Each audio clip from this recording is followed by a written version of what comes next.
Here is a quick recap of electromagnetism.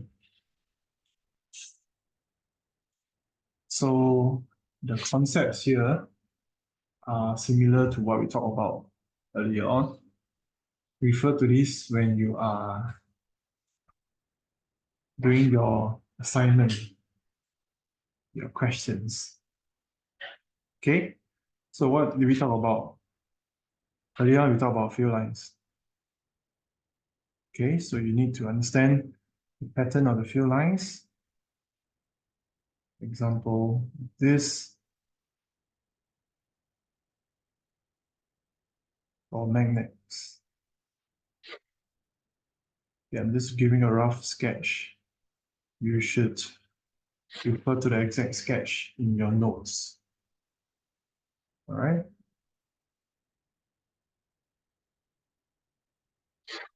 Powering the wire, we follow right-hand grid rule. Make sure you have, try and draw a 3D view. Make sure that the distance increases the further you are from the wire. Now, this is a bit of a 3D view, but if you look at the 2D, should be dealing with something that is like the 2D will be clearer in this way. So this is the part where the distance should be wider. Okay? So like I mentioned, if you coil the wire, so the wire is like that, and if you coil it like so, okay, then you can still apply the right-hand grip rule. Okay, so coiled wires put in such a way that if you use the right-hand grip rule here, you get something that looks like this. If you use right-hand grip rule below,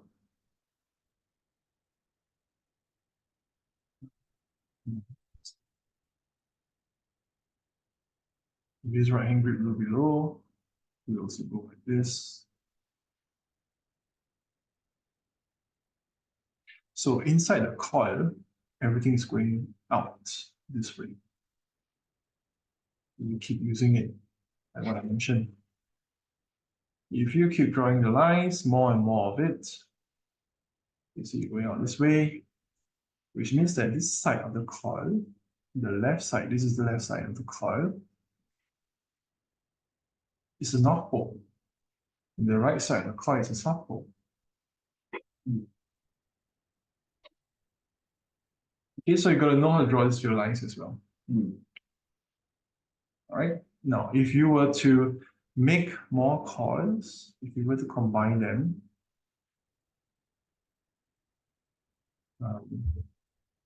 let's draw a better one.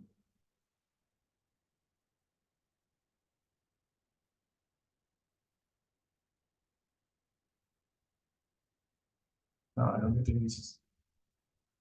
Let's retry.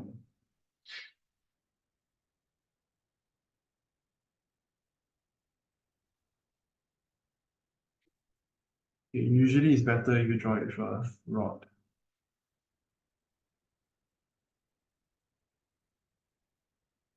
Yeah, it should look something like this. Then you can remove the rod.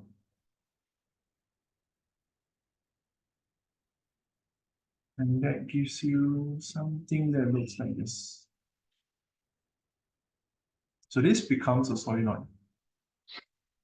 Each of the solenoid is like a coil. Each turn of solenoid is like a coil. And if you use the right-hand grip rule, this will be the north pole and south pole. If you are dealing with the same direction of the current, which is flowing this way, we should go on that. Yeah. There we go.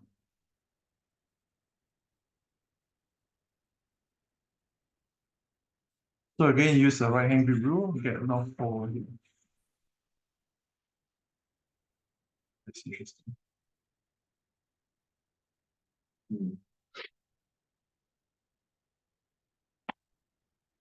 Okay? Yeah. Now, formula. So these are a few lines, okay? Formula, remember? We have F equals to BIL, sine theta. As mentioned before, this sine theta is not critical. The reason being is because you are always looking at the perpendicular component. So if you have two wires, if you have a wire carrying a wire with an angle this way to the field lines, let's say the B field is this way. Let's draw some very nice B field over here. Okay, that angle you're referring to is this theta.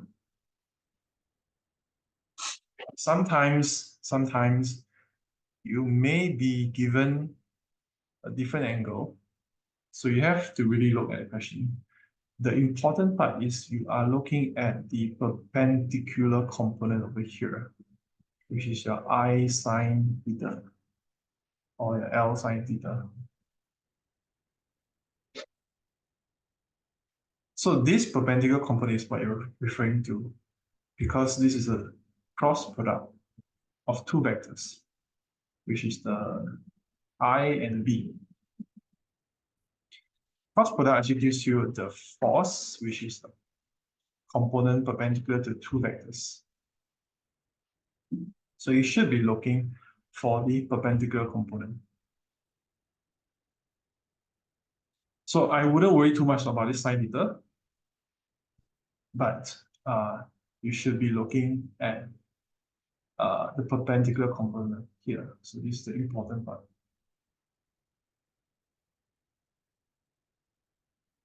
And then you have B, which is your magnetic flux density, M flux density.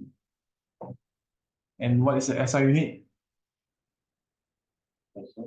It's not the car, but the inventor. Okay, magnetic flux density has a few formula, but you are, for your syllabus, they're not required to know. Okay, sometimes you may be, for the H2 syllabus, you will be required to use this. This will be in your formula sheet.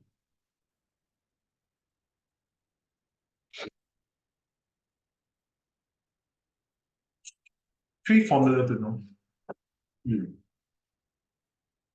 for magnetic flux density, but not for the H1 at this point in time.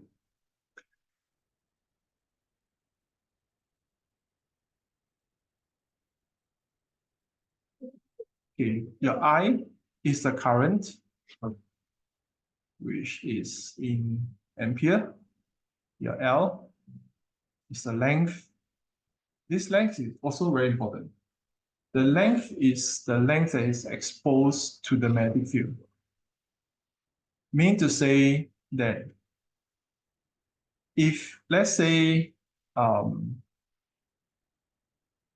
the wire stretches out beyond the magnetic field, so the magnetic field only goes across these three lines, you can only take the length from here. That would be the length. We use a different color.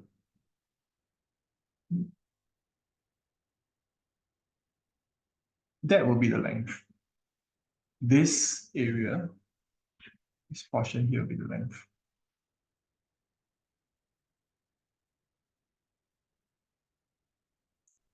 I would recommend that you use different colors when making your notes so they can see the differences.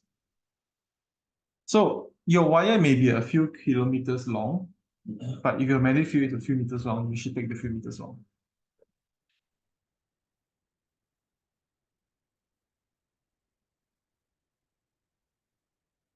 Okay, Whoa, and we're done for today. There is also for, so this is for current of wire. There's also for charged particles, which is F equals to BQB sine theta. This is for ions, protons, electrons, okay?